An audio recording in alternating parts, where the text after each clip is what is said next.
मैं BRS party की तरफ से इस बिल के खिलाफ में ठहरा हूं sir.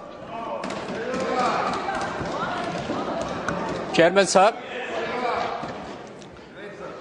we heard the honorable minister when he gave the gist of the bill, और मुझे जहां तक समझ में आई उनके जिस्ट में, हम समझते हैं कि जितना भी मिनिस्टर साहब ने सभा में बताया, 75% of the content can be done through an administrative process. We don't really need a bill. Minister साहब आजकल इतना तकलीफ उठाए कि शायद आप इसमें से आधा तकलीफ आप देश में 4 अलग अलग प्रांतों में, साउथ में, ईस्ट में, वेस्ट में, नॉर्थ में, आप उधर के वक्फ बोर्ड के मेंबर्स को, उधर के जो स्टेक होल्डर्स है, आप उनको बुला के आप उनसे शायद एक छोटा सा मीटिंग करके बताना चाहिए था कि भाई वक्फ में ये चेंजेस की जरूरत है, आपको कंप्यूटराइजेशन की जरूरत है या नहीं तो फर्दर रिफॉर्म्स की जरूरत है, आपको कुछ सहायता चाहिए तो हम देने को तैयार है, एक्सपर्टाइज चाहिए, आपको इतने लाखों जमीन है मगर फायदा सिर्फ 100 करोड़ आ रही है, हमारे पास व्यापारी का एक्सपर्टाइज है, हम आपको दिला सकते हैं, तो उससे आपके ऊपर भरोसा आता सकता है सब। तो आपका बिल का कंटेंट ठीक लग रहा है मगर इंटेंट में जो है सो फर्क है। आज लोगों में यही चर्चा हो रही है सर, लाइक आई सेड, पहले से यही हो रहा है कि एक अच्छा फसाड क्रिएट किया गया कि भाई ये प्रोग्रेसिव बिल है, मगर हम समझते हैं कि ये फसाड के पीछे प्रोग्रेसिव नहीं मगर पोलराइजेशन की कोशिश हो रही है। So this is not what a secular India we'd look at sir. Sir, मैं कहना चाहता हूं, एक 20-25 साल पहले कॉम्पोजिट आंध्र प्रदेश के एक मुख्यमंत्री जी ने उनके डिपार्टमेंट्स के सर्वे कराए कि भाई कौन सा डिपार्टमेंट में करप्शन ज्यादा है।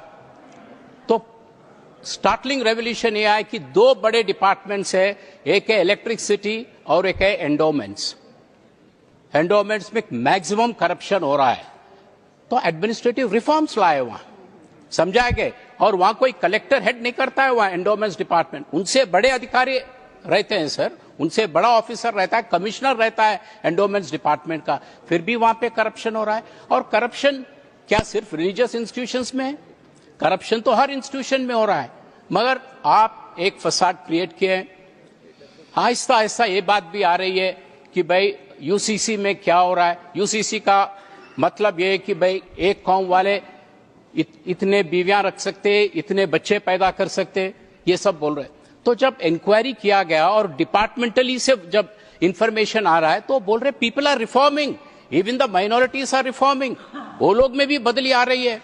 अब गोवा में हिंदू 2-3 शादी कर सकते हैं अगर मेल बच्चा ना हुआ या नहीं तो बच्चे नहीं हुए, मगर वहां पे इस लॉ का कोई यूज नहीं किया Hindu, because even they are very progressive. So we have to look in that direction. और सबसे बड़ी डर की बात यह है सर कि भाई मैं आंध्र प्रदेश से तेलंगाना बना में, जब तेलंगाना का आंदोलन चल रही थी डिप्टी चेयरमैन साहब, उस वक्त भी यही बताया गया कि अगर तेलंगाना बनेगा तो ये जिलों में मुसलमान ज्यादा रहेंगे, ये जिला बनेगा तो हिंदू ज्यादा रहेंगे, तो हिंदू मुस्लिम की राइट्स होने वाली है और यहाँ ट्रैंक्विलिटी पीस नहीं रहता। मगर आप देख चुके हैं कि तेलंगाना के आंदोलन में हिंदू मुसलमान सब केसीआर जी के लीडरशिप में एक साथ रहे, और आज तक 12 साल हुआ है, एक भी कम्युनल राइट नहीं हुआ। पीस एंड हार्मनी का एक अच्छा मिसाल है तेलंगाना राष्ट्र, ये बड़ी गर्व से आपके सामने रखना चाहता हूं। और सबसे बड़ी बात यह है कि जो डर आ रही है चेयरमैन साहब, कि आप कहते हैं कि भाई non Muslim can not give waqf. अब मैं कई दरगाह पे जाते रहता हूं सर, हमारे पास तेलंगाना में कई जगह लोग जाते रहते, और रिकॉर्ड सेस कि कोई दरगाह में जाए तो उनका संख्या क्या है, तो शायद 45% मुस्लिम जाते हैं और 55% हिंदू जाते, और हिंदू जाके मन्नत मानते हैं कि भाई मेरे को बच्चे चाहिए, मेरे बच्चे की तालीम अच्छा हो, मेरे बच्चे की शादी हो, अगर शादी हुआ तो मैं ये वकफ को दे दूंगा। अगर आप आज बिल लाए कि भाई non Muslim can not give that, और मैं जन्नत माना कि अगर मेरा बच्चा हुआ तो मैं जमीन देता हूं, तो आप what are you compelling me? You are gradually compelling people for conversion or you are compelling people not to go to a dargah. So this is not the right thing where we have the objection. हमने हाल में देखा है sir, बड़े बड़े लोग जाते हैं दरगाह में. The other day हम अदानी जी को देखे हैं.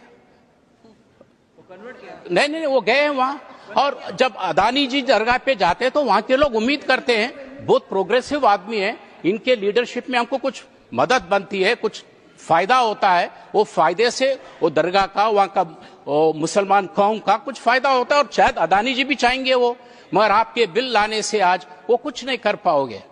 तो इसीलिए मेरा कहना यह है कि भाई don't get into these draconian bills which will hamper the fairness and the secular fabric of our country, sir.